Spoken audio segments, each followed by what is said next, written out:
Hello, my wonderful students, and welcome to this lecture on the command line for data scientists. In this lecture, we will discuss why it is important for data scientists to learn the command line and how they use it to effectively operate in their jobs. So let's go ahead and get started. The first point that I want to bring up is the difference between a graphical user interface and a command line interface.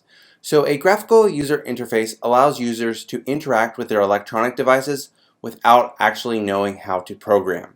In contrast, a command line interface requires that users know how to program in order to interact with their electronic devices. So over the years, it is likely that you have gotten accustomed to pointing and clicking on a graphical user interface, such as the Mac OS or Windows 10. However, when you are accessing a remote server to pull data down from it, you will need to use your command line interface. And this brings me to my second point. As a way to save cost, most companies host their data on remote servers. And even if they had their own internal servers, it would not matter. And this is because these servers are very bare bones and there is no graphical user interface built on top of them. Meaning that if you were to access a remote server, you could not point and click on anything to access the data.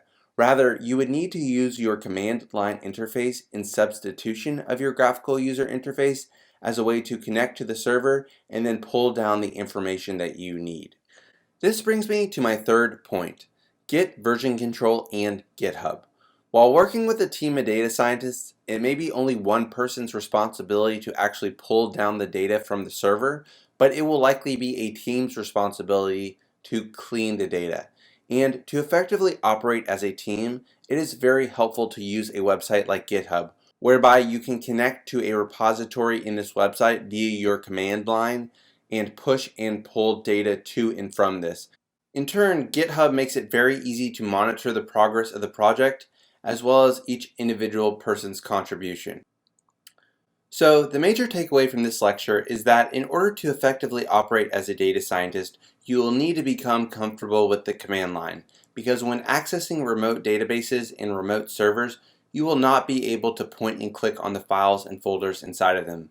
Rather, you will need to toggle around them via your command line.